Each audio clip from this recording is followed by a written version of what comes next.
Mengenai hal ini, sebetulnya kalau kita lanjutkan dengan apa yang baru saja kami tanyakan, menurut Bung Chandra nih, ya, selaku orang yang memang selalu berkecimpung di organisasi ini, adakah kendala-kendala yang dihadapi pada saat serikat pekerja ini harus menjalankan visi dan misi sehingga bisa menggolkan apa yang menjadi tugas serikat pekerja, membela, melindungi, dan meningkatkan kesejahteraan. Kendala ya. Ya, belakangan ini 2020, 2021 yang pasti pertama kita menghadapi dampak negatif COVID yang mengakibatkan tahap pertama orang-orang yang tadinya dapat 10, dapat upah minimum 100%, mereka dikurangin. Sampai yang kemudian ada kasus PHK. Tapi lama-lama juga ketika berkepanjangan beberapa perusahaan nggak sanggup juga untuk mempertahankan diri, tutuplah itu perusahaan. Itu kendala kaitan COVID. Nah, cilakanya ketika si perusahaan mem-PHK orang, menutup perusahaannya, kita dihajar lagi dengan dampak negatif Undang-Undang 11 2020. Ini yang kendala. Nah, akibatnya apa? Ya, yang kemudian terjadi pengurangan jumlah anggota. Nah, ketika di beberapa tempat yang anggotanya banyak, katakan termasuk SPK SPSI, kita ngalamin periode penurunan ya sekitar, mungkin saya nggak persis gambarannya, tapi antara 20 sampai 25%. Nah, ketika income berkurang kayak gitu, kegiatan kan dengan sendirinya berkurang. Dan yang kemudian ada dampak-dampak negatif dari yang tadinya selain undang-undangnya sendiri, yang dulu kita cuma mengenal istilah 2 kali sama 1 kali, sekarang ada 0,75 itu ya, dan macam-macam. Sekarang kita juga mendengar ada pembayaran pesangon dicicil gitu ya, yang dulunya dalam keadaan normal ini nggak terjadi.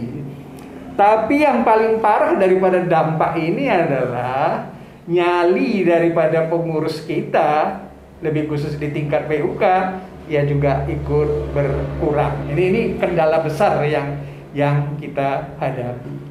Nah, saya ingin melengkapi kendala ini dengan faktor pendukung dan penghambat dalam kegiatan SPSI. Sebagian, katakanlah misalnya teman-teman yang agak sedikit seangkatan sama saya, itu ya, atau agak di bawahnya lagi sebelum generasinya Bung Hermawan misalnya, itu ya, bangga diri, historis kita kan SPSI lama, besar gitu ya, tapi nggak menunjukkan kebesarannya itu di dalam tindakan. Ketika ada masalah-masalah terkait dengan COVID maupun dampak negatif, tadi itu lebih banyak nunggu bola. Sementara harusnya ke depan itu, mulai sekarang itu kita reaktif. Reaktif artinya melakukan sesuatu bukan karena ada masalah, bukan bergerak karena hanya setelah ada peristiwa PHK, setelah ada peristiwa macam-macam. Ini namanya reaktif. Kita kepengen proaktif, cari tahu apa yang terjadi di bawah, identifikasi persoalan, kemudian lakukan langkah-langkah antisipasi. Itu yang pakai dulu teorinya apa namanya, lobby, konsep lobby aksi. Konsep lobby, kalau nggak mempan juga aksi. Jadi ada tahapannya, nggak bisa. Tapi kalau hanya menunggu, menganggap oh kita kan organisasi besar, kayaknya nggak kena. Masalah jumlah kasus meningkat. Mau bicara saingan sesama seserikat pekerja, sekarang ada organisasi pengacara turun juga ke bawah.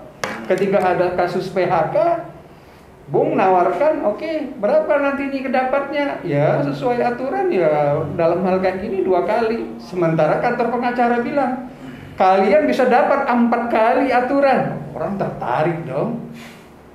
Jadi ini yang realitas yang kita hadapi, yang nggak bisa diselesaikan dengan cara-cara lama. Dan salah satu penyakit dari generasi saya, tapi mungkin nggak kepada generasinya kalian, malas belajar. Itu persoalan di kita. Sementara tantangannya masalah tambah lama tambah banyak. Ya, tadi telah disampaikan ya oleh Bung Chandra bahwa ada beberapa faktor pendukung dan penghambat dalam kegiatan serikat pekerja ya, untuk menjalankan tugas, fungsi, dan tanggung jawabnya. Bahkan faktor penghambat ini bukan hanya dari internal, ya. Bukan hanya kita bagaimana berhadapan dengan perusahaan, tapi saat ini ada kelompok-kelompok tertentu yang juga siap untuk bersaing dengan serikat pekerja. Ya, nganggap ini urusan kasus sebagai komoditi untuk dapat duit. Ya. Dan mudah-mudahan ya anggota kita bisa terus sama dalam persepsi pergerakan kita, sehingga tidak terpancing hal-hal seperti itu yang sebetulnya malah kemungkinan itu bisa merugikan anggota kita. Pasti. Ya, ini Bung Chandra juga menarik nih Bung, bahwa tadi juga disebut terkait dengan begitu beratnya tugas serikat pekerja, mulai dari tingkat pimpinan pusat, pimpinan daerah, pimpinan cabang, kemudian juga di tingkat PUK. Bagaimana bisa menjalankan tugas-tugasnya, melakukan pembelaan, perlindungan, dan peningkatan kesejahteraan. Tapi juga saat ini kita juga terkendala pada satu kondisi yang memang kita semua berada dalam situasi dalam masa yang sulit, yaitu pandemi COVID-19. Serikat pekerja tentu ya diharapkan oleh anggota bagaimana membuktikan bahwa serikat pekerja itu peduli pada anggotanya. Nah ini apakah hal-hal tersebut telah dilakukan, baru direncanakan, atau seperti apa konsep dari serikat pekerja, bagaimana bisa membantu meringankan beban teman-teman yang saat ini sedang terpapar virus COVID-19. Bung Hermawan, pertanyaan ini ada kaitannya kepada sarana dan prasarana. Sarana yang dimaksud pastilah ada gedung tempat orang bisa mencari ketika mereka punya masalah. Peran daripada serikat pasti diharapkan bisa memberikan informasi, memberikan konsultasi apa yang harus dilakukan oleh pekerja, apa yang harus dilakukan oleh PUK, ya kan konsultasi. Sama mungkin kalau masalahnya kelewat banyak, sementara mereka nggak tahu, pasti kita harus membekalin mereka dengan hal-hal yang terkait dengan memfasilitasi di dalam pendidikan. Dan kita kepengen kalau ada kasus itu diurus oleh si serikat pekerja, si pekerja yang bersangkutan. Kita bukan organisasi pembela, kita bukan organisasi pengacara. Kita orang yang kena kasus harus ngurus kasusnya sendiri, supaya besok-besok kalau ada kasus dia udah bisa ngurus dirinya sendiri gitu ya. Dan yang kemudian ketika kita berantem sama perusahaan, tolong diingat, kita berantem bukan untuk berpisah, kita berantem untuk menyelesaikan kasus itu secara baik-baik. Jadi bukan kayak kasus ada orang bercerai, si pengacaranya ya nggak peduli terhadap yang akan bercerai.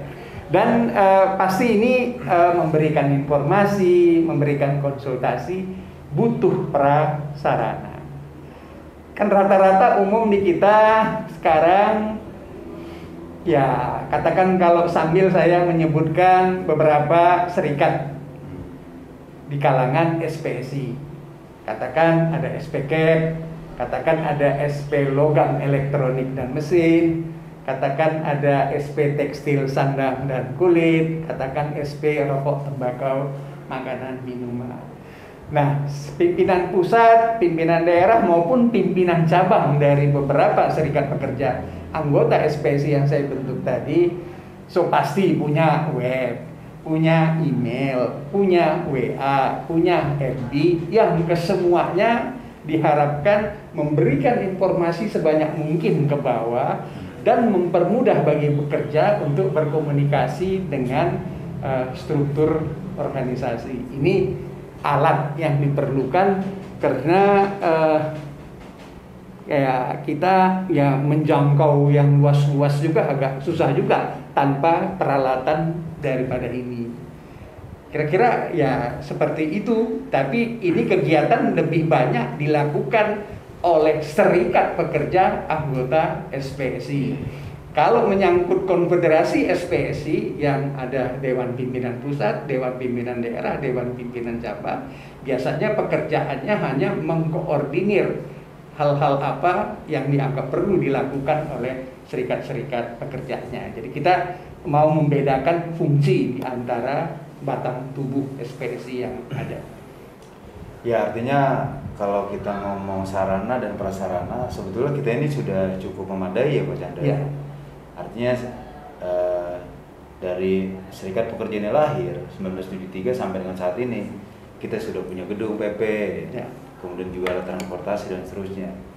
Nah, tapi tadi ada satu pertanyaan yang mungkin tindak lanjut dari sarana dan prasarana ini semua. Bagaimana bisa membuktikan serikat pekerja sebagai wadah yang menyatukan seluruh anggota, bisa menyolidkan seluruh anggota dengan sikap pedulinya organisasi terhadap anggota itu sendiri. Dan sepengetahuan saya Pak Chandra, apakah betul gitu? Jadi serikat pekerja coba bekerja sama dengan beberapa instansi terkait mengenai penanggulangan COVID-19 seperti misal vaksinasi, penyediaan ruang isolasi mandiri gitu. Apakah itu betul dilakukan oleh serikat pekerja kita, Pak Chandra? Ya, inti kegiatan serikat itu kan melindungi, bikin aturan yang lebih baik daripada norma yang ada, aturan tambahan gitu ya. Ketika misalnya THR yang nggak berubah-ubah karena faktor masa kerja, kita ngusulin bagaimana ada bingkisan lebaran dan lain-lain, bahkan kepengen ngatur soal fasilitas orang pulang